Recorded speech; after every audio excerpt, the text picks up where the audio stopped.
नमस्कार, न्यूज 24 उत्तर प्रदेश उत्तराखंड में आपका स्वागत है। आपके साथ मैं हूं मानव श्रीवास्तव।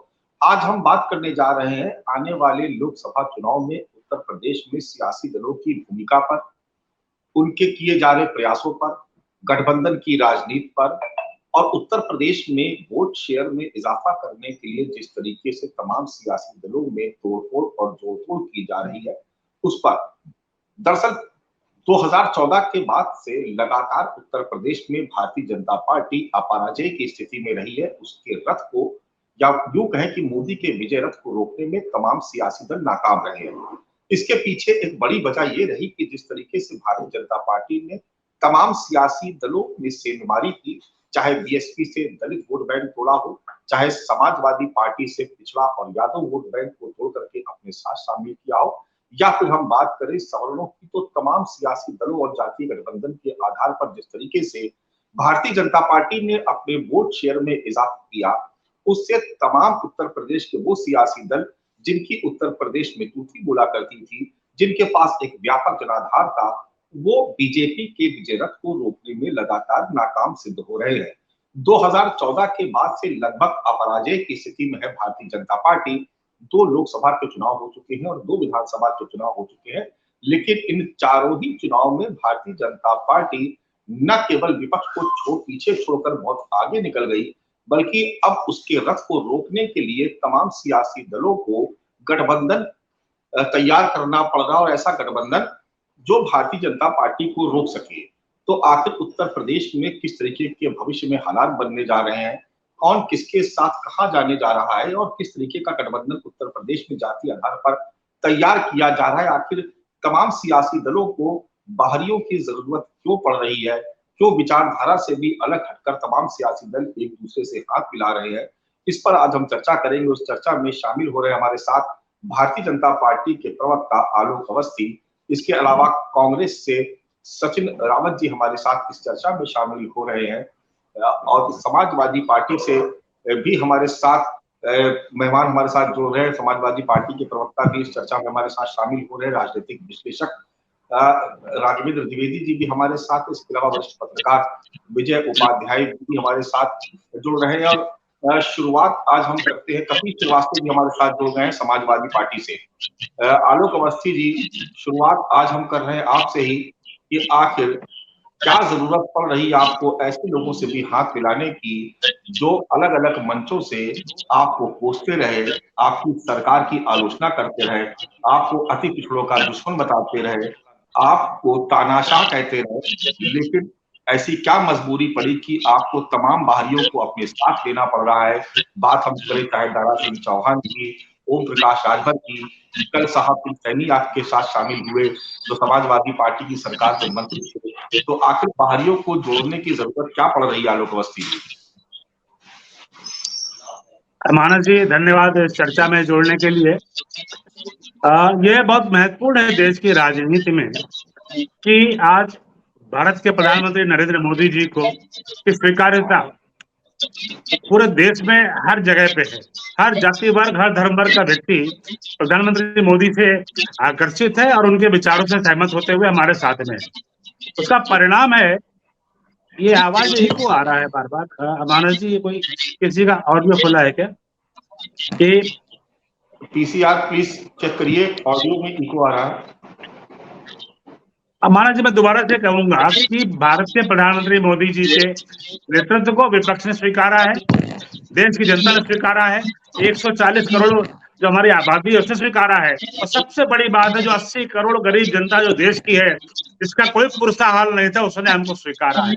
जाति धर्म से उठ करके हमारे साथ में खड़े हुए हैं। भारतीय जनता पार्टी ने कभी जाति धर्म पंथ और की बात नहीं करी है, हमने कभी बांट करके नहीं देखा है। मोदी जी का जो नारा था, सबका साथ सबका विकास सबका विश्वास के साथ हम जो सेवा गरीब नारायण की कर रहे हैं, उसकी वजह से आज हमारी स्वीकार्यता है।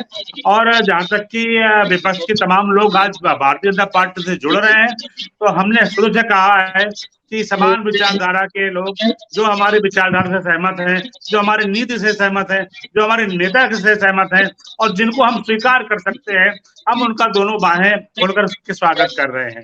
आज उत्तर प्रदेश के अंदर 3 प्रमुख दल चाहे ओम प्रकाश राजभर जी की पार्टी एसपी हो, अनुप्रिया पटेल जी की पार्टी अपना दल हो, और संजय निषाद जी की जो पार्टी निषाद पार्टी है आज भारतीय जनता पार्टी के साथ है। इसके अलावा कई अन्य नेताओं ने जो अलग अलग क्षेत्रों से आते हैं, जैसे अभी राजपाल सैनी जी पूर्व सांसद है राष्ट्रीय लोकदल के, अभी उन्होंने हाल ही में पार्टी में शामिल हुए हैं। समाजवादी पार्टी के पूर्व मंत्री थे जगदीश सोनकर जी, वो हमारी पार्टी में शामिल हुए हैं। समाजवादी पार्टी के पूर्व सांसद अंशुल वर्मा जी, वो हमारी पार्टी में शामिल हुए हैं। समाजवादी पार्टी के पूर्व विधायक सुषमा पटेल जी, वो हमारे साथ शामिल हुए हैं। यहाँ तक कि कांग्रेस के मीडिया विभाग के चेयरमैन रहे राजीव बख्शी जी, जो कद्दावर नेता है, उनकी मां थी स्वरूप वाली बख्शी जी, आप सभी जानते हैं उनको। उनको भी शामिल हुए हैं। साथ ही साथ हजारों लोग अन्य अन्य वर्गों से हमारी पार्टी के अंदर शामिल हुए हैं। कारण क्या है कि जो अखिलेश यादव जी का नेतृत्व है या राहुल गांधी जी का जो नेतृत्व है, उससे उनका भरोसा टूट गया है। जब भरोसा टूटता है नेतृत्व के ऊपर, तो इस तरह की घटनाएं सामने आती हैं और लोग दल बदल करते हैं। तो हमारा ये कहना है, हमारे साथ आइए, मिलकर के देश का निर्माण करिए, देश की गरीब जनता का उत्थान करिए, देश को एक बड़ी आर्थिक शक्ति के रूप में विकसित करिए, देश को एक सक्षम राष्ट्र के रूप में विकसित करिए, देश को एक सुरक्षित देश, हमारा भारत देश है एक सुरक्षित देश है, सीमाएं सुरक्षित हैं, आतंकवाद की घटना एक भी नहीं हो पा रही है देश के अंदर। साथ ही साथ गरीब कल्याण के लोग लेकर के बातें गरीबी हटाओ की कांग्रेस ने बहुत करी है, लेकिन गरीबों का कोई अगर मसीहा आया है तो गरीब का बेटा देश का प्रधानमंत्री नरेंद्र मोदी आया है, जो लगातार गरीबों के हितों के लिए काम कर रहा है। चाहे उनके स्वास्थ्य के बीमा की बात रही हो, उनको अच्छा स्वास्थ्य दिलाना हो, अच्छी शिक्षा दिलानी हो, यहाँ तक कि हमने 4 करोड़ से अधिक घर पूरे देश भर में जो है गरीबों को बांटे हैं। साथ ही साथ मैं कहना चाहूंगा 80 करोड़ गरीब जनता जो कोरोना काल से समर्थन जो हमारी पार्टी सरकार दिल्ली से दे रही है, उनके घर में बराबर फ्री राशन जो है जा रहा है। एक बहुत बड़ा संबल उनको दे रहा है कि इनकी कमाई अगर छूट गई है, उनका रोजगार अगर उनको नहीं मिल पाया है, तो कम से कम उनका घर चल सके, ऐसी व्यवस्था हम कर रहे हैं। साथ ही साथ हमने कई गरीब वर्गों को लोन दे करके उनको अपने पैरों पर खड़ा किया है, स्वावलंबी भारत बनाने का प्रयास किया है।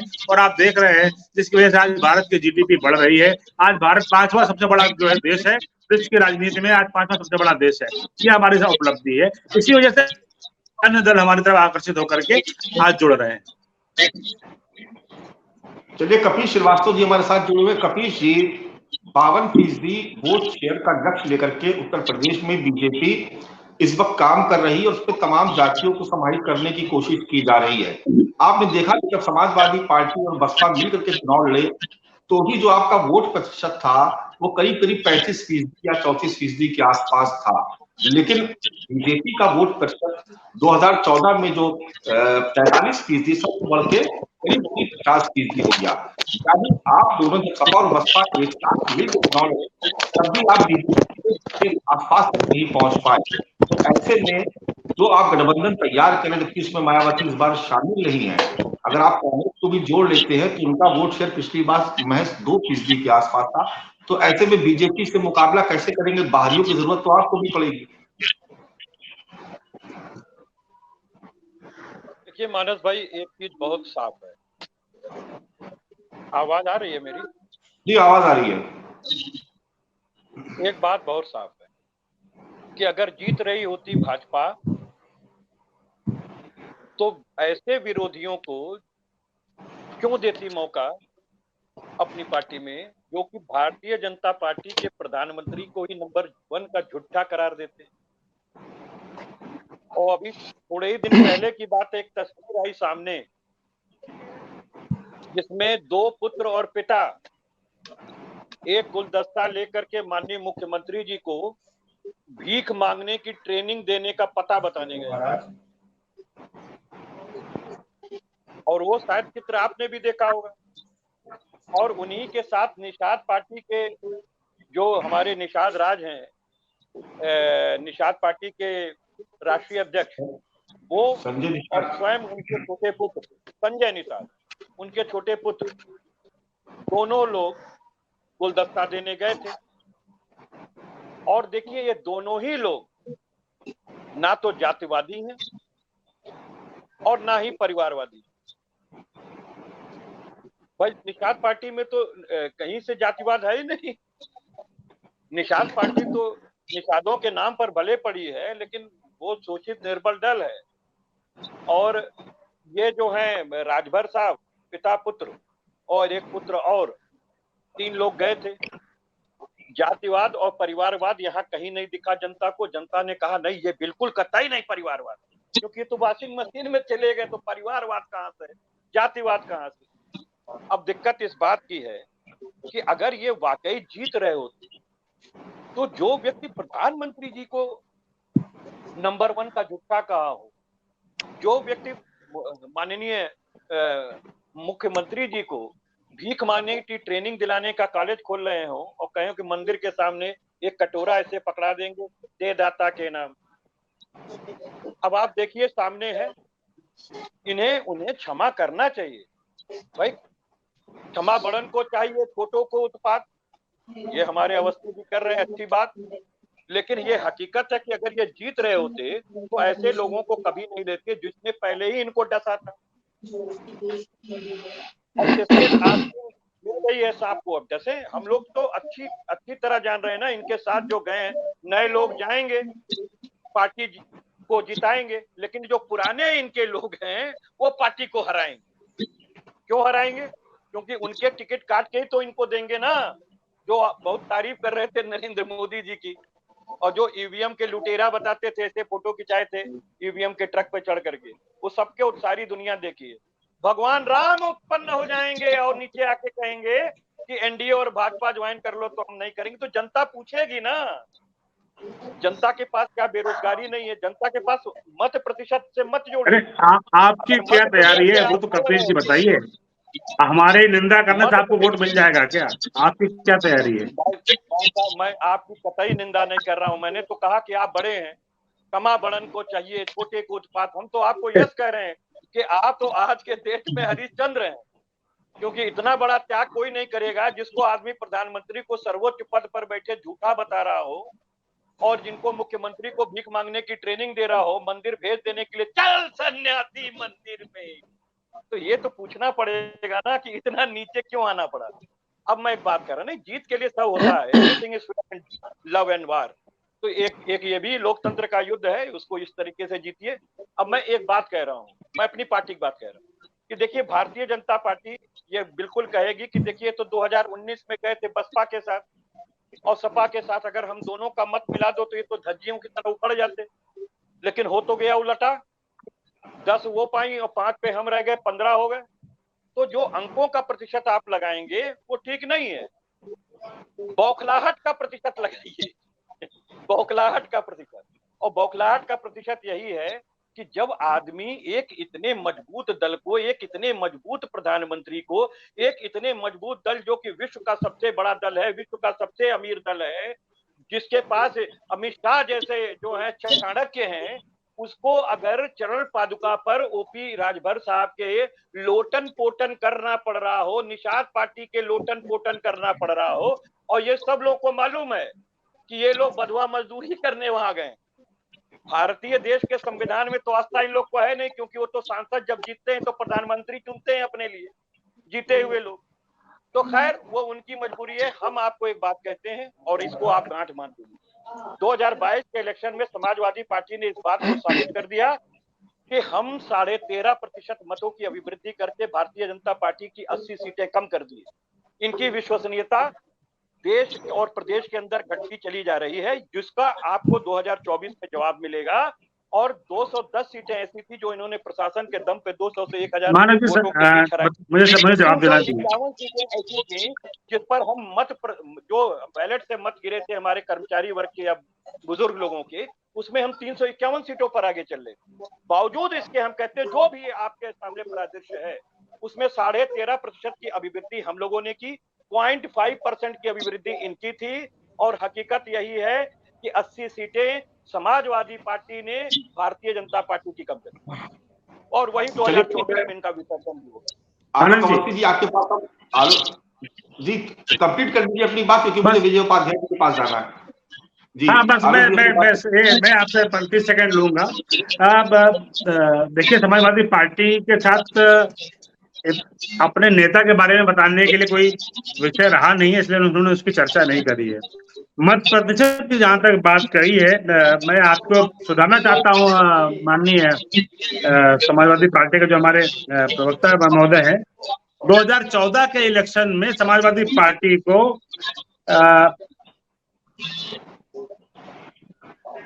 17 कुछ वोट मिले थे और मात्र 5 सीटें इनको मिली थी। और 2019 के चुनावों में बसपा के साथ गठबंधन करने के बावजूद, लोकदल के साथ गठबंधन करने के बावजूद इनको 17.96% वोट मिले थे, यानी कि 18% वोट इनको 2019 के लोकसभा में मिले थे। और तब भी ये मात्र 5 सीटों पर ही थे, जबकि क्या इनका गठबंधन मायावती जी के साथ था, लोकदल के साथ था और कांग्रेस के साथ सीट एडजस्टमेंट था। हमारी तुलना कर रहे हैं 42.8% वोट हमको 2014 के लोकसभा इलेक्शन में मिले थे और हमने 73 सीटें जीती थी और लगभग 50% वोट हमको 2019 में मिला है। सहयोगी दल का अगर हम जोड़ेंगे तो 51.3% वोट हमको मिला है और हमने जो है 64 सीटें जीती हैं। तो यह किस तरह की ये बात कर रहे हैं समझ में नहीं आ रही है। लगातार जनता समाजवादी पार्टी के कार्यकाल को देखते हुए इनको नकारती चली जा रही है। 2 लोकसभा के आम चुनाव और 2 विधानसभा के आम चुनाव, चारों में इनको जो है जनता ने किनारे बैठाया है। इनका नेतृत्व को पर विश्वसनीयता खत्म हुई है, इनको इसकी चिंता करनी चाहिए, मुझे खाली कहना है। अवश्य जी, इस पूरे गणित को हम विजय उपाध्याय जी सबसे समझते हैं, वरिष्ठ पत्रकार है और लंबा अनुभव रहा है। विजय उपाध्याय जी, सरल शब्दों में समझे इस गणित को, आप दर्शकों को समझाइए कि जब 50% के आसपास वोट मिला तब बीजेपी 64 सीटों पे, और जब 43% वोट मिला तब वो 71 सीटें जीत के आई। उसके सहयोगी को मिला ले अपने दल को तो 73 सीटें जीत के आई। समाजवादी पार्टी का अगर आप देखें पूरा जो सपा बसपा ने चुनाव लड़ा तो करीब 35-36% वोट शेयर मिला, लेकिन समाजवादी पार्टी की सीट एक भी नहीं बढ़ पाई। मायावती को भली 0 से 10 सीटें हो गई। आवाज नहीं आ रही है मानस जी। हेलो, आवाज आपको आ रही है विजय जी? विजय उपाध्याय जी, आपको आवाज मिल रही है? विजय उपाध्याय जी, आपको आवाज मिल रही है?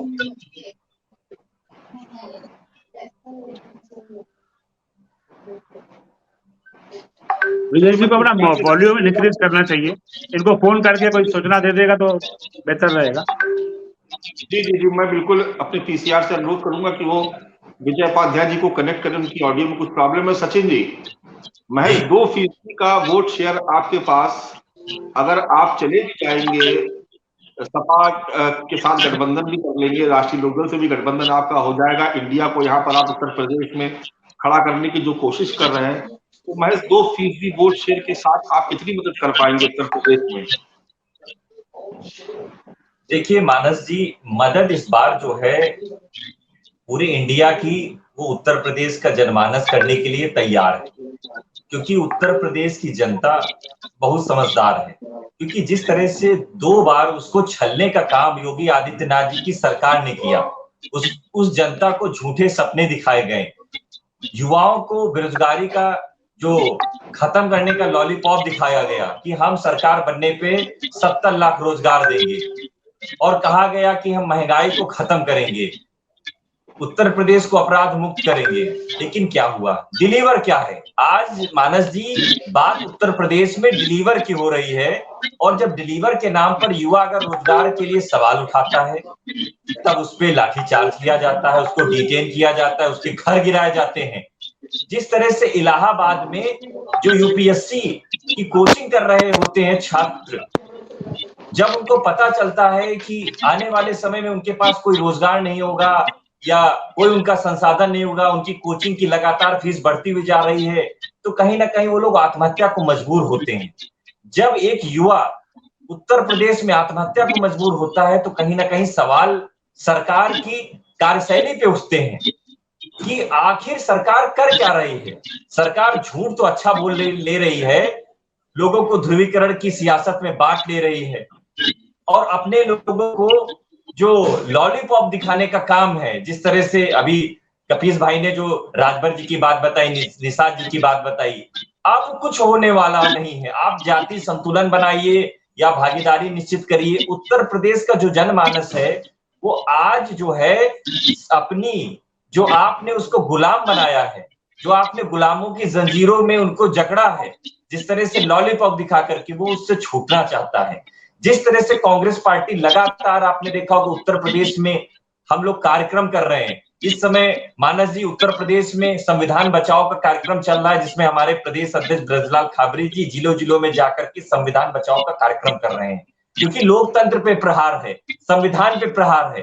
क्योंकि 2024 का चुनाव मानस जी बहुत ही इंपॉर्टेंट है। जिस तरह से श्री राहुल गांधी जी ने जो 3500 किलोमीटर की यात्रा की, उसमें कहीं ना कहीं देश को यही संदेश दिया है कि जो नफरत की सियासत का बीज बोया है भारतीय जनता पार्टी ने, उसको खत्म करने का काम किया जाएगा। जिस तरह से मणिपुर आज जल रहा है, और जब मणिपुर के लिए सदन में चर्चा कराने की बात होती है कि हम लोग 267 के तहत चर्चा कराएंगे कि सभी दल के नेताओं को मौका मिलेगा, तब ये लोग चर्चा नहीं कराते हैं। तब इनके एक सांसद महोदय इस तरह का बयान देते हैं कि मुझे उस बयान को देख करके मतलब शर्म आती है कि भारतीय जनता पार्टी में इस तरह के लोग बैठे हैं।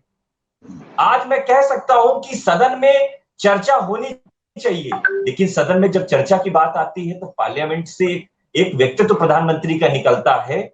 आज उस व्यक्तित्व पे मैं सवाल ये उठाऊंगा कि एक प्रधानमंत्री संवैधानिक कुर्सी पे बैठ करके विपक्ष को इस तरह की भाषा का प्रयोग कर रहा है। कम से कम ये सब चीजें, जो लोकतंत्र है, देश का लोकतंत्र, जो डेमोक्रेसी, आप उसको खत्म कर रहे हैं, विपक्ष की आवाज को सुनना नहीं चाहते हैं। अगर हम लोग कोई भी यूनाइट अगर कोई भी विपक्षी दलों की यूनाइट के लिए हम लोग कोई भी अगर नाम बना रहे हैं तो उसपे भी आपको आपत्ति है। अरे आपको कितनी आपत्ति? अगर हम लोग जनता के मुद्दे उठा रहे हैं तो उसपे आपत्ति। अरे आखिर कब तक? ये सब चीज उत्तर प्रदेश का जनमानस देख रहा है कि आप सिर्फ और सिर्फ अपने स्वार्थ के लिए, अपने मतलब अपने लोगों के लिए कैसे काम करें, जिस तरह से। जी जी, तो सचिन रावत, ये तो कहने की बात हुई, लेकिन जो चुनाव है वो तो जोड़ तोड़ से और वोट प्रतिशत से ही जीते जाएंगे कि किसके खाते में कितना वोट शेयर आया। विजय उपाध्याय जी, क्या आपको हमारी आवाज आ रही है? जी आ रही है। विजय उपाध्याय जी, एक लंबा राजनीतिक अनुभव आपके पास रहा है। हम चाहते हैं कि आप बहुत सरल भाषा में न्यूज 24 के दर्शकों को ये समझाएं कि 50% वोट बैंक के साथ भारतीय जनता पार्टी ने 64 सीटें जीती, 43% वोट शेयर के साथ 71 सीटें, अगर दो और जोड़ ले उसमें अपना दल की, तो 2014 में 73 सीटें थी। जब मायावती और अखिलेश दोनों साथ में मिलकर चुनाव लड़े तो भी अखिलेश की सीटें नहीं बढ़ी। दोनों का वोट शेयर करीब 35% के आसपास, जो कि बहुत दूर है भारतीय जनता पार्टी से। 18% रहा है अखिलेश का वोट, 18% वोट रहा है। इंडिया अगर सही रूप में आता है तो 2% वोट शेयर आप कांग्रेस पार्टी का भी अगर जोड़ ले तो 35 और 2 37% हो जाता है, जबकि मायावती साथ में नहीं है। तो क्या परिदृश्य बनने जा रहा है उत्तर प्रदेश में अगर तमाम इन आंकड़ों पर गौर करें? विजय जी, देखिए, उत्तर प्रदेश बहुत ही रोचक राजनीति का अखाड़ा है, गंगा जमुना का मैदान है। और जो दिल्ली का रास्ता है यूपी से होके जाता है, क्योंकि 80 सीटें हैं। 80 सीटें लोकसभा में बहुत बड़ा खेल कर देती। 2004 में 40 सीटें यूपी में कम हुई थी तो बीजेपी एनडीए जो है वो सरकार से बाहर हो गई। तो एक उदाहरण है उत्तर प्रदेश में गठबंधन की सरकारों का जो दौर रहा है 1989 से लेकर 89 से लेकर और 2009 तक का जो चुनाव हुआ। 14 के चुनाव में तो तस्वीर बदल गई। उसके बाद से बहुमत की लगातार 2 सरकार बनी है। भले ही एनडीए है, लेकिन बहुमत की सरकार बीजेपी का अपना अकेला बहुमत उसमें है। तो ये जो बदलाव आया, इसके बहुत से कारण हैं, और उन कारणों में जो सबसे बड़ा कारण है वो छिपा है बीजेपी के कार्यकर्ताओं, उनके संगठन की संरचना और लगातार मेहनत में। जो मुद्दे बीजेपी ने विपक्ष में रहते हुए जिस तरीके से उठाए थे, आज विपक्ष उसके कहीं आसपास भी नहीं है। विपक्ष खुद ही उदाहरण देता है कि गैस सिलेंडर लेके स्मृति ईरानी ने ये किया था और सुषमा स्वराज ने वो किया था और राजनाथ जी ने ऐसा किया था विपक्ष में रहते हुए, मोदी जी ने विपक्ष में रहते हुए वैसा कहा था। अपना उनका कोई एग्जाम्पल नहीं है कि हमने ये इस मुद्दे का इस तरीके से हमने विरोध किया। क्योंकि अगर आप विपक्ष में रहते हुए, देखिए, एक दुर्भाग्यपूर्ण बात है कि मीडिया में रहते हुए अगर हम सरकार की तारीफ करें तो कोई अच्छी बात नहीं है, लेकिन हम गुण दोष के आधार पर जब बात करते हैं तो हमारी मजबूरी होती है कि हम जो रूलिंग पार्टी है उसकी भी तारीफ हमें करनी पड़ रही है। वजह यह है कि आप कहीं एग्जाम्पल सेट नहीं कर पा रहे हैं। जब आप एग्जाम्पल सेट नहीं कर पाते हैं तो रेफरेंसेस हम कहां से ड्रा करेंगे? आखिर जो एग्जाम्पल सामने आएंगे हम उसी से लेंगे। उत्तर प्रदेश में 2019 का लोकसभा चुनाव देख लीजिए, 12 सीटें ऐसी थी जहां सपा, बसपा, आरएलडी और कांग्रेस एक साथ थी। और हमारे पैनलिस्टों को मालूम होगा वो 12 सीटें कौन है, अगर वो कहेंगे तो मैं नाम भी बता दूंगा। और उन 12 सीटों का रिजल्ट देख लीजिए। मैं कहूंगा कि ये यूनाइटेड अपोजिशन के लिए वो 12 सीटों का रेफरेंडम 2019 का बहुत इंपॉर्टेंट है। अब आप आइए कि 19 के बाद बदला क्या? कौन से ऐसे मुद्दे हैं जो भारतीय जनता पार्टी, एनडीए या प्रधानमंत्री, जिनके व्यक्तित्व को सारा चुनाव होता है, पर्सनालिटी पे चुनाव हो रहा है, हमेशा इस देश में किसी नेता के पर्सनालिटी पे ही चुनाव होता रहा है। तो कौन सी ऐसी कमियां हैं, कौन सी ऐसी वजहें हैं जिसके कारण हम ये मान ले कि 2024 में इनको बहुत कम समर्थन मिलेगा या जो मौजूदा इनका स्टेटस है इससे नीचे आएंगे। लेकिन जिस तरह से सैनी समुदाय के लोगों ने, जो पश्चिमी उत्तर प्रदेश में जिनका बहुत बड़ा असर है, वो नेता एक मुश्त यादव समाज के नेता, चाहे जौनपुर के हों या बनारस के हों, काशी के, वो लोग बीजेपी में जा रहे हैं। तो ये क्या बताता है कि सोशल इंजीनियरिंग का जो ढांचा भारतीय जनता पार्टी ने उत्तर प्रदेश में तैयार किया है वो बहुत मजबूत हो रहा है, और मजबूती उसकी लगातार करने की कोशिश पार्टी भी कर रही है। लोग स्वयं से आने को उत्सुक हैं या पार्टी उनको ला रही है, तो भी दोनों स्थितियों में फायदा किसका है? तरबूज चाहे चाकू पे गिरे, चाहे चाकू तरबूज पे गिरे, फायदा तो उसमें कटने के बाद बटने का है। और उस फायदे को हम ट्रांसलेट होते हुए 2024 में देखें तो कोई बहुत आश्चर्य नहीं होगा। अब जो मुद्दे शायद आगे चल के कुछ पैनलिस्ट गिनाएं कि ये मुद्दे हैं जहां बीजेपी की या एनडीए की जो केंद्र सरकार है वो फ्लॉप हुई है, या उत्तर प्रदेश की जो बीजेपी एनडीए की सरकार है वो फ्लॉप हुई है। और इन मुद्दों पर, बेरोजगारी और महंगाई को छोड़ दीजिए, ये इसमें बदलाव होता रहता है।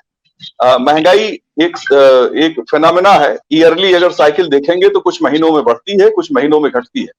इस सीजन में सब्जियों के दाम बहुत ज्यादा बढ़ जाते हैं, आम के दाम घट जाते हैं।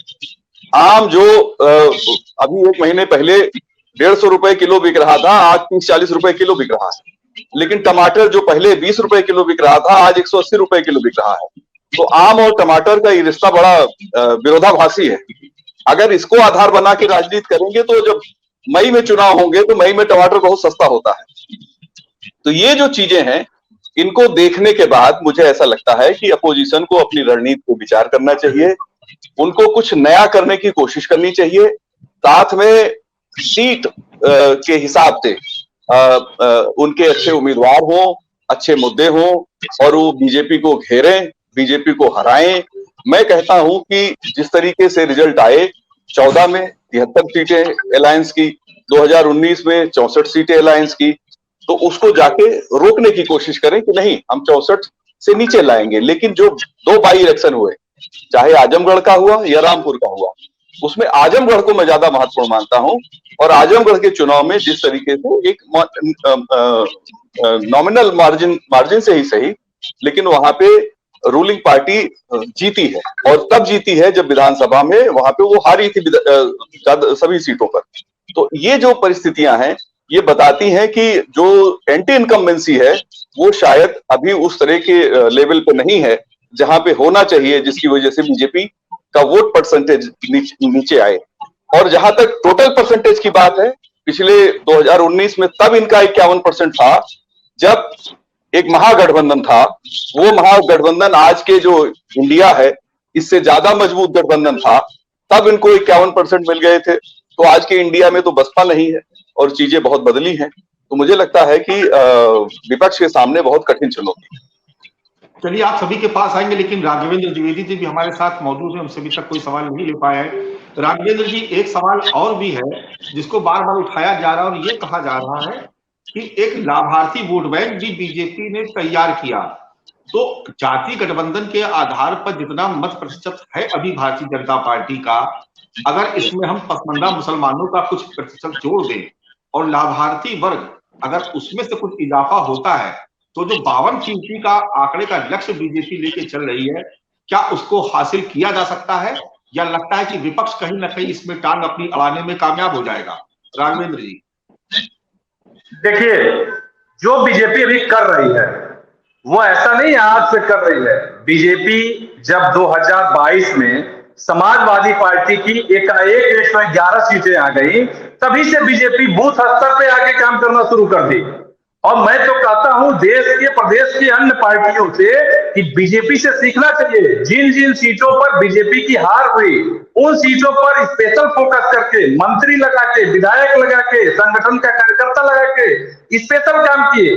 और जो जातिगत राजनीति है, तो जातिगत राजनीति भारत में चलती है, खासकर उत्तर प्रदेश बिहार की जो राजनीति है वो कहीं ना कहीं जाति के आधार पर होती है। आप देखिए पूर्वांचल में जब राजभर जी समाजवादी पार्टी के साथ थे 2022 में, तो उनके जो साथ जो जातियां थी जैसे आजमगढ़, मऊ, बलिया, तो वहां कहीं ना कहीं बीजेपी कमजोर हुई थी। और बीजेपी का जो पिछड़ा आंकड़ा है 2014 में 42+% और 2019 में 49+%, तो कहीं ना कहीं इजाफा दिख रहा है। अगर अखिलेश यादव जी हो सकता है कि 2019 में बहन जी को अलायंस में न शामिल किए रहते तो उनका कुछ और रहता सीट, लेकिन अलायंस में करके उनको 0 से 10 पे पहुंचा दिए। तो ये तो है कि भाजपा का कुछ सीट कम हुआ, लेकिन उससे अखिलेश जी को कुछ व्यक्तिगत लाभ नहीं हुए।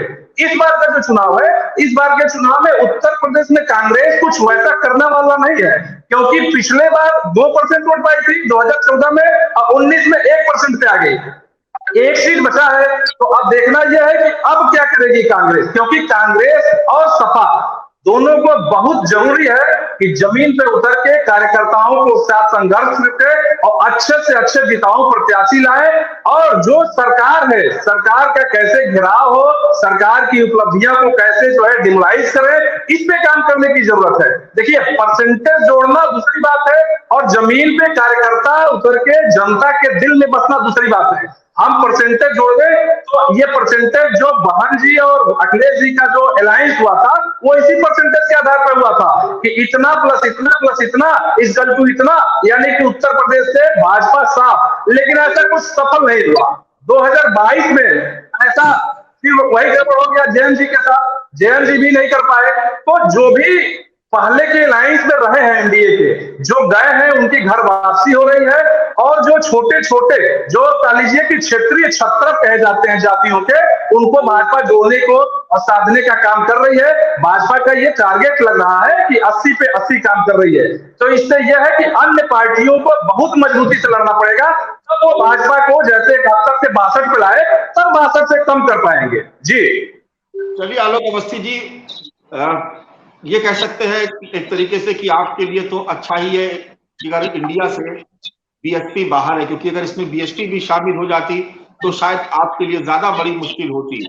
लेकिन चूंकि बीएसपी शामिल नहीं है तो ये एक राहत की बात है। लेकिन फिर भी लगातार जो जोड़तोड़ की राजनीति आरोप ये लग रहा है कि जैसा हमारे कपिल जी भी कह रहे थे और जो सचिन रावत जी भी जो कह रहे थे, जो बात कि मन में कुछ तो भय है ही आपके, वरना ऐसी जरूरत ना पड़ती कि आपको दूसरे दलों से तोड़ के लोगों को लाना पड़ता।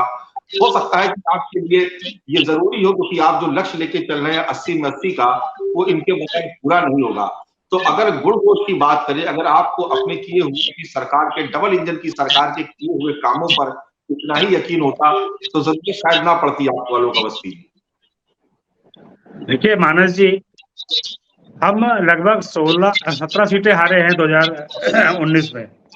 हम उनको रिकवर करेंगे। हमने उसको लेकर के विशेष योजनाएं बनाई, कार्यकर्ताओं का एक दल बनाया, सीनियर नेता उसमें बराबर उसमें गए, केंद्र के मंत्री बराबर जा रहे हैं उन सीटों पर, और हम हर तरीके से प्रयास कर रहे हैं कि हम हर लोकसभा की सीट पर एक पूर्ण विजय के रूप में हम स्थापित हो, जैसे हमने अन्य राज्यों में 100% अचीवमेंट किया है। मेरा सही कहना है, आपको सुनिए, राजभर जी ने आपको आजमगढ़ में एक सीट नहीं जीतने दी, राजभर जी ने आपको गाजीपुर में कोई सीट नहीं जीतने दी। अभी विधानसभा चुनाव मऊ में बमुश्किल आप एक सीट जीत पाए, तो मजबूरी तो हुई ना। तो फिर कहाँ डबल इंजन की सरकार का जो आप कह रहे थे कि काम आएगा, जो हमने काम किया उस पर जनता ने वोट दिया, कहाँ वोट दिया जनता ने उस काम पे? जो जातीय आधार पर जो आपने संविधान तैयार किया उसके आधार पे आपने नरेंद्र मोदी और योगी जी का चेहरा आगे करके और उससे जनता से वोट हासिल किया आपने, काम पे अरे मानस जी देखिए, 2 दूनी 4 नहीं होते हैं राजनीति में, पर 2+2 नहीं होता है, केमिस्ट्री होती है, अर्थमेटिक नहीं चलती है। आपको भी पता है, आप बहुत अनुभवी पत्रकार हैं। रही बात 2019 के चुनाव को, अगर आप एक बिंदु मान लें जिसमें कि राजभर जी भी हमारे खिलाफ चुनाव लड़े थे, बसपा भी चुनाव लड़ी थी, और कांग्रेस भी और सपा भी सब मिलकर लड़ रहे थे, लेकिन नतीजा क्या हुआ कि हम फिर भी 64 सीटें लेकर के आए और 50% से ऊपर मत लेकर के आए। अब जब बसपा अलग लड़ रही है, राजभर जी हमारे साथ आ गए हैं, तो और किसी भी तरीके से कोई स्केप रूट नहीं है किसी पार्टी के लिए कि वह अपना खाता खोल पाए।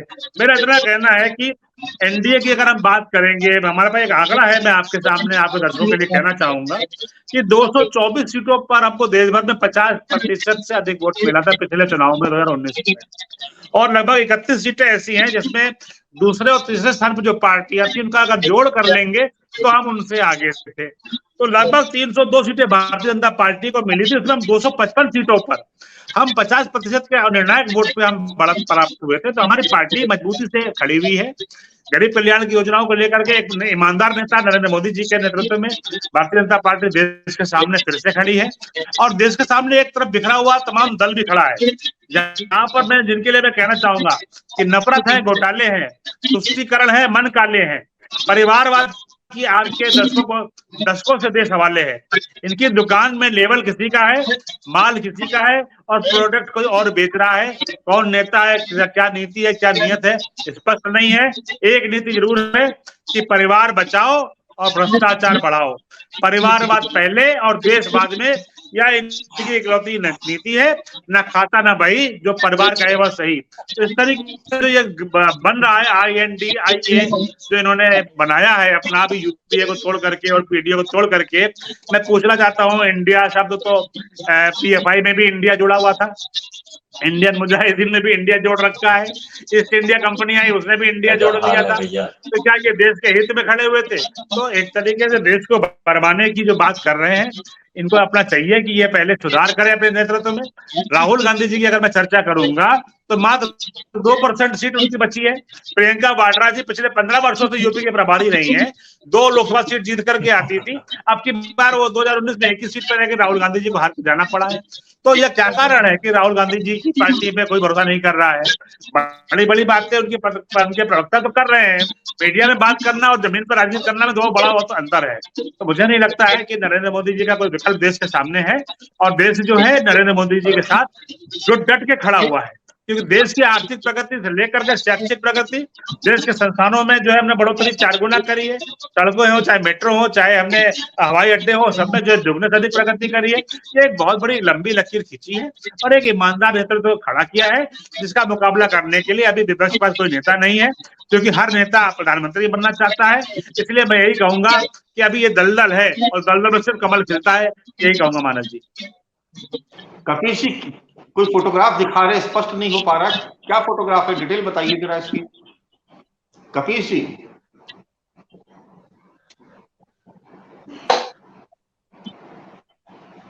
जी आवाज मिल रही है आपको? ये मानस जी कुछ टेक्निकल, मानस जी ये जो टेक्निकल प्रॉब्लम है, तस्वीरें हिलने लगती हैं, इसको भी जरा ठीक कराइए, ये प्रायः हो रहा है। बिल्कुल बिल्कुल, मैं अनुरोध करूंगा अपने पीसीआर से कि इस तरह की प्रॉब्लम दोबारा, क्योंकि हम लोग रोबोटिक पोजीशन में चले जाते हैं, ऐसा लगता है। कपिल जी आपको कुछ तस्वीर दिखा रहे हैं।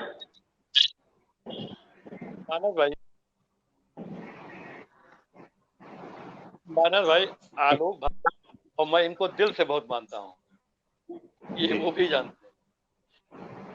मैंने सिर्फ अपने बड़े भाई को वो तस्वीरें दिखाई हैं जो घूर घूर के इनसे कह रही हैं कि ये जातिवाद नहीं है तो और क्या, ये परिवारवाद नहीं है तो और क्या। तो आप क्यों नकली आंसू बहाते हो भैया? ये लिखे लोग हैं, देख रहे हैं, और प्रधानमंत्री जी ने 2 दिन पहले मध्य प्रदेश के रैली में जो कहा, उन्हीं लोगों को फिर अपने साथ ले लिए। तो देखिए, देश सब जान रहा है, जनता सब जान रही है, और आपको अच्छे तरीके से पहचान। अब मैं कुछ जवाब अपने विजय उपाध्याय जी का दूंगा और कुछ राघवेंद्र भी थी, इसलिए कि इन लोगों की टिप्पणियां हम सारे लोगों के लिए एक सबक भी होती है, लेकिन बावजूद इसके कुछ ऐसी भी हैं कि पत्रकारिता की भी एक हद है और राजनीति करने वालों की भी एक हद है। मैं यदि आपको निश्चित तौर पे एक बात से आपको कहना चाहता हूँ कि आप इस बात से मुतमईन रहें कि जो प्रकृति का चक्र है वो यूं ही राउंड में घुसता है। ये जितने दल अपने यहाँ ला रहे हैं जो कि इनकी विचारधारा के विरोधी हैं, जो प्रधानमंत्री जी को आईना दिखाते रहे हैं, झूठा प्रधानमंत्री करते रहे हैं, 0.2% भी के वोट शेयर नहीं, आप उनको लेके आ रहे हैं। 38 का कुनबा जो इनका बना है उसमें 30 का आप नाम नहीं बता पाएंगे, ना एक पार्षद बता पाएंगे, सांसद और विधायक छोड़ दी। अब मैं दूसरी बात कह रहा हूँ कि आप जितने लोगों को जोड़ रहे हैं, हमें तो बड़ा खुशी है, इस तरह के लोगों को जोड़िए जिनको हम लोगों ने विदाई बकायदा लिख के की। क्योंकि देखिए हम तो उनको पहचान गए हैं, आप डसवाने के बाद भी नहीं पहचाने तो कोई बात नहीं, आपके लिए अच्छा है, हितकारी है। स्वार्थी गठबंधन आपका है वो बने, हम लोग तो परमार्थी गठबंधन बना रहे हैं ना, जो इस देश के कॉन्स्टिट्यूशन के हिसाब से चले। आप तो देश के कॉन्स्टिट्यूशन की ही उपेक्षा करते हैं कि इंडियन मुजाहिदीन और फलाने ईस्ट इंडिया कंपनी कह रहे हैं, प्रधानमंत्री जी इतनी ओछे और तुच्छ बातें कर रहे हैं। क्या इस देश के संविधान का आर्टिकल 1 क्या कहता है कि इंडिया ही भारत है, उसका पहला ही लाइन ये है। और आप इतनी इतनी नीतियां अपनी लेके आए हैं, स्किल इंडिया, डिजिटल इंडिया, खेलो इंडिया, बेटी पढ़ाओ इंडिया, तो इस पर क्या आप प्रहार नहीं कर रहे हैं जब आप ये मुजाहिदीन इंडिया कह रहे हैं? और ये बता दीजिए क्या प्रधानमंत्री जी को इतना नहीं पता है कि हिजबुल मुजाहिदीन जो है, अगर मुजाहिदीन इंडिया की बात आप कर रहे हैं, उसमें कौन सांसद जीत करके और आपको उसके प्रश्न का उत्तर देना पड़ता है? हम विपक्ष तो चुन के जा रहे हैं और जिनके मत से चुन के जा रहे हैं उनको आप अपमानित कर रहे हैं। आप बता रहे हैं कि उन लोगों ने आतंकवादियों को चुना है। कुछ शर्म हया होनी चाहिए, इस पद पे बैठ के, एक संवैधानिक पद है। अब मैं दूसरी बात कह दूं, प्रकृति जो है वो अपने आप सर्किल घुमाती है। जितने ये ऐसे ABCD दलों को ले रहे हैं जिसका कोई नाम नहीं है, जब किसी को 12 सीटें कोई मांगेगा, कोई 18 सीटें मांगेगा, कोई कुछ सीटें मांगेगा, तो इनको अपने ही पार्टी कार्यकर्ता और नेताओं की देनी पड़ेगी। और इनके तमाम नेता विदाई के लिए तैयार और तत्पर बैठे हुए हैं, और तभी तमाम जाति और समुदाय के हैं, पश्चिम के भी हैं, पूर्वांचल के भी हैं, तमाम जगह के हैं। खेल अभी लंबा है और अभी 24 भी लंबा है। इंडिया का खेल देखिएगा अभी आप, क्योंकि इंडिया तो कॉन्स्टिट्यूशन के अंदर खेलेगी, आप कॉन्स्टिट्यूशन के बाहर खेलते हैं। मैं आपको बार बार कह रहा हूं कि प्रकृति अपने आप आपको समझा देगी। हुआ तो था, तो कुछ करने की जरूरत नहीं कपिश भाई, आप कह रहे हैं प्रकृति करेगी सब। प्रकृति भाई वो प्रकृति है। जब ये अपने अच्छे नेताओं को हटा करके राजभर जैसे नेताओं को, जिनको कि हम बकायदा CD चलाएंगे कि उन्होंने प्रधानमंत्री को क्या क्या कहा, मुख्यमंत्री को क्या क्या कहा, जहुराबाद में कहा भीख मांगने की ट्रेनिंग खोलने का उन्होंने इंस्टीट्यूशन दिया था, और सारी चीजें हैं, तो कहेगी ना जनता की कैसे इस पर विचार करें, तो गिरगिट लोग हैं। तमाम चीजें इनको भी जवाब देना पड़ेगा कि क्यों आप इस हद पर गिरना पड़ रहा है, आपको कंप्रोमाइजेस करने पड़ रहे हैं। तो ये सारी चीजें हैं। अभी क्या टिकट की बवाल नहीं चलेगी? अभी अनुप्रिया पटेल ही 14 टिकट मांग रही है, निषाद पार्टी 10 मांग रही है। इन्हीं के जयप्रकाश निषाद जो गोरखपुर, नहीं कपिश भाई, आप उनकी चिंता छोड़ दीजिए ना, वो उनकी समस्याओं पे आप क्यों चिंता कर रहे हैं? इसीलिए तो हम बता रहे हैं कि हमारी भी समस्या पे चिंता करने की आवश्यकता नहीं है, क्योंकि हमारे पास समस्या नहीं है। हम स्वार्थियों का गठबंधन लेकर, नहीं, आप तो प्रकृतिवादी है कि नेचर चेंज करेगा, इसलिए तय करेगा कि समाजवादी पार्टी ने एक बार अगर किसी ने डसा तो उसको झटक दिया, फिर साथ नहीं लिया। हम गठबंधन फिर नहीं करते हैं, बहुत सीधी बात। और समाजवादी तो ये इंडिया कैसे चलाएंगे आप, जिसमें कांग्रेस ने आपको झटक दिया, कांग्रेस आपके साथ में थी, अगर आपने झटक दिया तो फिर आज इंडिया में शामिल होने के लिए क्यों लालच हैं आप? अब आपको हम जवाब दे रहे हैं। दो लड़कों की जोड़ी अगर केमिस्ट्री पसंद नहीं आई तो हमने कभी नहीं कहा कि राहुल गांधी नंबर 1 के जुट्टे हैं, इनसे हम भीख मंगवाएंगे। कहे थे क्या? और ये कहे थे क्या कि हमेशा के लिए ये गठबंधन बन रहा है? नहीं ना कहे थे। अरे आप अच्छे हमारे बड़े भाई हैं, कम से कम मैं जानता हूं कि अन्य प्रवक्ताओं की तरह आप गगल डिठाई नहीं करते, लेकिन मैं इस बात को बार बार बहुत साफ मन से कह रहा हूं। मैं सही बात कह रहा हूं कि हमने कभी नहीं कहा कि कांग्रेस से हम कभी आगे गठबंधन नहीं करेंगे। भगवान राम की कसम खा रहे हैं, ये ईवीएम की लुटेरी है, ये लोकमत की लुटेरी है, सांप्रदायिक दल है, हमने तो कभी नहीं कहा हो तो बता दीजिए। अब बहन जी की बात आ जाइए, बहन जी ने स्वयं गठबंधन तोड़ा है आपकी वजह से। वो बड़े भारी मन से इंडिया से दूर हैं, हल्के मन से नहीं, भारी मन से, क्योंकि उनको मालूम है ईडी सीबीआई जो उनके ऊपर आप लगा रखे हैं, उनके भतीजे के ऊपर 400 करोड़ से ज्यादा का मामला बना करके तथाकथित। हम तो बहन जी से कह रहे हैं मत डरिए, आइए इंडिया में, हम तो कह रहे हैं, लेकिन वो कह रहे नहीं भाई हम तो डरेंगे, हम तो राज्यसभा भी भाजपा को भेजेंगे, भले सपा को भरवाना पड़े, हम एमएलसी भी भाजपा का भेजेंगे और राष्ट्रपति भेजेंगे, हमारे पास नहीं। मायावती ने भी तो कह दिया था कि यादव वोट हमें मिले नहीं लोकसभा चुनाव के बाद 19 के, तो और गठबंधन तोड़ दिया था। बहुत अच्छी बात उपाध्याय जी, बहुत सीनियर आप जर्नलिस्ट हैं, आप खुद जवाब दे दीजिए कि अगर वो 0 से 10 हुई तो उनको यादव मत मिला कि नहीं मिला, उनके कहने पे मत जाइए। नहीं, वो जो उन्होंने कहा था मैं उसकी बात कर रहा हूँ। अभी आप जो सबक सिखा रहे थे अवस्थी जी को, मैं उस पैरामीटर में कह रहा हूँ। नहीं, उन्होंने यही कहा, देखिए उन्होंने यही कहा कि हमको वो ट्रांसफर नहीं हुआ, लेकिन उन्होंने ये नहीं बताया कि ये स्क्रिप्ट हमको कौन धमका करके दिया, ये उन्होंने कहा, ये तो नहीं ना बताया मेरे भाई।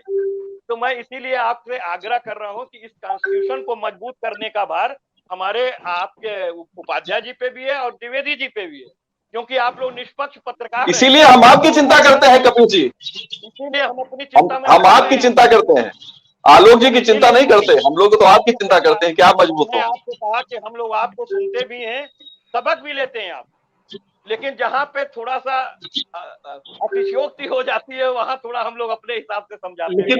लेकिन चलिए कपिल जी, सचिन रावत जी जुड़े हुए हैं और एक हम लोग पॉलिटिकल आदमी, हमारी एक अदल है। कपिल जी, सचिन रावत जुड़े हुए कांग्रेस पार्टी से, एक सवाल उनसे बड़े भैया ने सुनी, आलोक अवस्थी जी को हम उनके बहुत आभारी हैं कि हमारी बात उन्होंने सुनी, उन्होंने कम से कम हमको इंटरप्ट नहीं किया, इसके लिए मैं बहुत बहुत आभारी हूँ। चलिए सचिन रावत जी, जिस बात का जिक्र विजय उपाध्याय जी कर रहे थे, जिस बात का जिक्र काफी समय से किया भी जा रहा है कि जितने भी गठबंधन हुए उत्तर प्रदेश में बीजेपी के खिलाफ, वो सफल नहीं हो सके। तमाम तरीके के प्रयोग किए गए, दो लड़कों की जोड़ी भी बन गई, बुआ भतीजे भी साथ आ गए, पिछली बार ओम प्रकाश राजभर भी साथ से जुड़ गए। अब आप फिर से उन सबको नए सिरे से जोड़ करके इंडिया के नाम से एनडीए को टक्कर देने के लिए आप मैदान में उतर रहे हैं। अब तक जो इतिहास रहा है उसमें कभी भी आपको क्या कामयाबी नहीं मिल पाई, तो आगे आप क्या उम्मीद करेंगे कि ये गठबंधन भी कामयाब हो जाएगा, फिर वही हो जाएगा? चुनाव हारने के बाद सब अलग अलग। नहीं, ऐसा देखिए, ऐसा नहीं है मानस जी। जिस तरह से आपने देखा हिमाचल में चुनाव हुआ, कर्नाटका में चुनाव हुआ, पूरा तंत्र इनका लगा था, भारतीय जनता पार्टी का पूरा तंत्र लगा था। मोदी चेहरे पर ये लोग वोट मांग रहे थे, उनसे रैलियां करवा रहे थे। मैं अभी उस पे आ रहा हूँ मानस जी, उस पे भी मैं आ रहा हूँ। पहले मैं पूरी बात कर लूंगा कि मोदी चेहरे की लोग बात करते हैं ना, और मैं मोदी चेहरे पर ही आना चाहूंगा। क्या हुआ, दोनों राज्यों में भारतीय जनता पार्टी की करारी हार हुई, और उसके बाद में जिस तरह से पूरे देश में जो नैरेटिव बदला है, क्योंकि पूरे देश से आपने झूठ बोला, आपने उनके जो जमीन के साथ खिलवाड़ किया, तो कहीं ना कहीं आज की डेट में जो ग्रामीण परिवेश का जो व्यक्ति है, जो उज्ज्वला गैस सिलेंडर की जो आपने बात की थी, उनको देने की बात की थी, आज उनसे 1200 रुपए जो उगाही करने का काम कर रहे हैं। हमारा तो मानना, हमारा मुद्दा यही है, हम जब जाएंगे ग्राउंड में जा करके बातचीत कर रहे हैं, तो उनका यही कहना है कि भैया आप सब लोग मिलकर के कहीं ना कहीं एक यूनाइटेड ऑपोजिशन बनाइए, जिससे कहीं ना कहीं जो भारतीय जनता पार्टी का जो तंत्र है, जो इन लोगों ने इस तरह का तंत्र बनाया है कि आपको एक प्रकार का एक क्षेत्रीय मतलब उसमें बढ़ा करके उसमें जातिवाद बांट करके कहीं ना कहीं वो बरगलाने की बात करते हैं। तो आज की डेट में कांग्रेस पार्टी उसी के अकॉर्डिंग जो लड़ाई लड़ रही है, जिस तरह से हमारे प्रदेश अध्यक्ष वो लगातार संविधान बचाओ जिलों में कर रहे हैं और वो समझाने का काम कर रहे हैं। नहीं, वो तो कह रहे हैं हम अकेले लड़ेंगे। खाबरी जी कह रहे हैं उत्तर प्रदेश में गठबंधन की जरूरत नहीं है। विजय भाई, मैं एक और भैया जोड़ दूं, खाबरी जी ने 2 जिला अध्यक्ष बनाए थे अपने, और उन दोनों जिला अध्यक्षों को केंद्रीय नेतृत्व ने हटा नकार दिया, यानी कि प्रदेश अध्यक्ष जो नियुक्ति कर रहा है जिला अध्यक्षों की, सुनिए तो कैसे वो चुनाव लड़ाएंगे मुझे समझ में नहीं आ रहा है। तो स्पष्ट कर सचिन रावत जी, थोड़ा अच्छा रहेगा। मैं स्पष्ट कर रहा हूं। देखिए, जहां तक आपको हमारी पार्टी में डेमोक्रेसी है, आपकी तरीके ये नहीं है कि इसको बनाना है, ये राजनाथ सिंह के पुत्र को चुनाव लड़ाना है, पंकजा मुंडे जो गोपीनाथ मुंडे की बेटी, उनको चुनाव लड़ाना है, वसुंधरा राजे के जो पुत्र है उनको चुनाव लड़ाना है। ऐसे हम लोग नहीं करते। हम लोगों के अंदर जो मैं तो जवाब चाह रहा हूँ आपसे रावत जी। एक प्रश्न है, एक बड़ा गंभीर छोटा सा प्रश्न है रावत जी, आप अपने वक्तव्य में जोड़ दीजिएगा। क्या कारण है कि ठाकरे जी ने 2 जिला अध्यक्षों की नियुक्ति करी और दिल्ली ने उन अध्यक्षों की नियुक्ति रद्द कर दी, यानी कि प्रदेश अध्यक्ष के ऊपर जिम्मेदारी होती है राज्य के नेतृत्व करने की, वो जिला अध्यक्ष नियुक्त नहीं कर पा रहा है, उसकी इतनी बेइज्जती आप कर रहे हैं। तो ये मैं जानना चाहता हूँ कि आखिर क्या कारण है उन जिला अध्यक्षों में जो ठाकरे जी ने नियुक्ति करी थी और वो रद्द कर दी गई। कमाल की बात वही तो अभी कपिल सिंह बता रहे थे आपको, कह रहे थे कि जब राजभर जी ने इतनी आपको गालियां दी, आपको क्या क्या बुरा भला कहा, उसके बाद में राजभर जी योगी जी से बाद में मिलते हैं, पहले जाकर के अमित शाह से मिल लेते हैं कि भैया बताइए कि करना क्या है। आपके पास जवाब नहीं है, आप राजभर जी और अमित शाह जी योगी जी में घूमते रहिए। अरे भैया आप 2% वोट पर आप पहुंच गए हैं, आपको पता है। अरे भैया आप अपनी पार्टी की चिंता करिए, हम लोगों की अपनी पार्टी है, हम लोगों की डेमोक्रेसी है। आपकी तरीके कोई ये नहीं कि अब किसी को भी ऐसी डेमोक्रेसी आपको मुबारक हो कि 2% वोट शेयर आपका यूपी के अंदर बचा है। अरे भैया मैं बता रहा हूँ 2 सीट पर आप भी थे ना, क्या हुआ? मैं वही कहना चाहता हूं कि इतना अहंकार नहीं ठीक है, और प्रकृति इतना अहंकार सहन नहीं करती है। आपका अहंकार, यही अहंकार कर्नाटक में था, यही 4 राज्यों में अहंकार आपका है। मध्य प्रदेश में उपाध्याय जी प्रकृति के आधार पर लोग चुनाव लड़ रहे हैं ना, कांग्रेस के पास कोई जिम्मेदारियां थे सपा के पास, सचिन रावत ने भी कहते हैं प्रकृति के आधार पर चुनाव लड़ रहे हैं। अभी आपको मुक्ति खानी पड़ेगी, चिंता मत करिए मध्य प्रदेश में। सचिन रावत जी और अवस्थी, चूंकि अब समय बहुत कम है, लास्ट कमेंट में विजय उपाध्याय जी से लेना चाहूंगा, उसके बाद इस डिबेट को समाप्त करेंगे।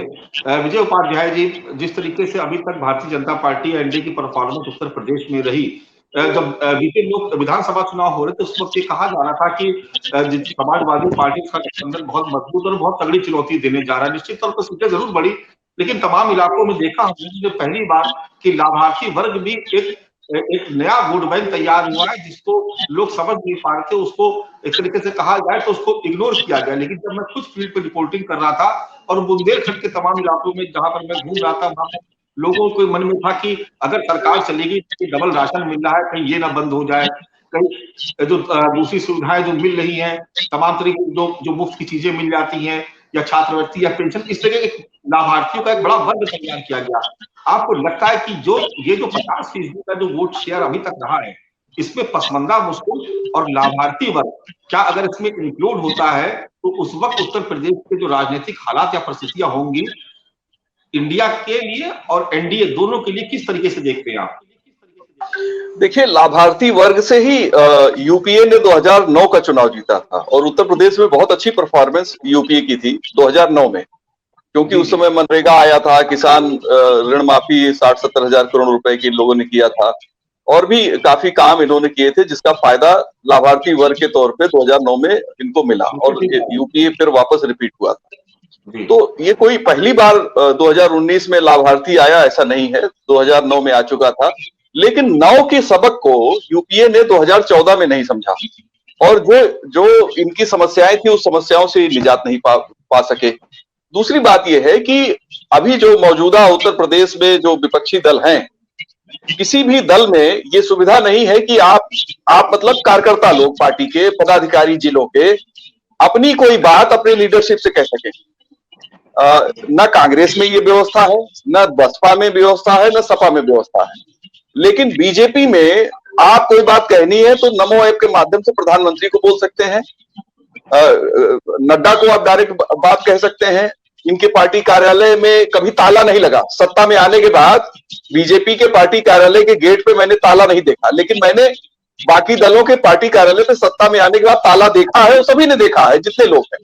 तो कम्युनिकेशन बहुत बड़ी चीज है। कम्युनिकेशन अगर रहेगा, नेतृत्व अगर अपने लोगों की बात सुनेगा तो रास्ता सही चुनेगा, लेकिन अगर नेतृत्व केवल कोटरी के लोगों की सुनेगा तो रास्ता सही है या गलत वो कभी समझ ही नहीं पाएगा। तो सबसे पहला तो पार्टियों को अपना कम्युनिकेशन अच्छा करना चाहिए, कम से कम अपने पार्टी के पदाधिकारियों से, बाकी लोगों से मत मिलिए। बीजेपी तो बाकी लोगों से मिल रही है। जनसंपर्क अभियान के दौरान इन्होंने समाज के तमाम लोगों से, आम आदमी से, प्रतिष्ठित लोगों सबसे मिले और अभी इनका सिलसिला कंटिन्यू है। ये जिनसे गाली खाए थे उनको भी अपने साथ जोड़ रहे हैं। जिस पार्टी के पास 5,000 वोट है उसको भी जोड़ रहे हैं। तो ये तो साहब राजनीति में, डेमोक्रेसी में संख्या बल ही आपका सब कुछ है। संख्या बल अगर आपके साथ खड़ा है चुनाव के समय में तो आप राजा हैं, और अगर संख्या बल नहीं है तो आप फकीर हैं। काम नहीं होना चाहिए, विचारधारा नहीं होनी चाहिए, देश बढ़ाने के लिए नहीं, स्वार्थ। सर विचारधारा आप बताइए ना, लोहिया का कई कोट आप बताते हैं कपीश जी, मैं आपको रेगुलर सुनता हूं, लोहिया का कोई कोट आप देते हैं यहाँ? आप किसी एक दिन का बताइए, जितने दिन हम आप रहे हैं बैठ के, आपने कभी लोहिया का बताया कि लोहिया की ये आइडियोलॉजी हम उसको मानते हैं? आप कभी नहीं बोलते। मैं, आप मित्र हैं मेरे, बहुत अच्छा बोलते हैं, आप एडवोकेट हैं, लेकिन विचारधारा की बात अगर आप करेंगे तो विचारधारा सभी के साथ है, कोई विचारधारा पे नहीं। सत्ता को हासिल करना ही एक विचारधारा रह गई।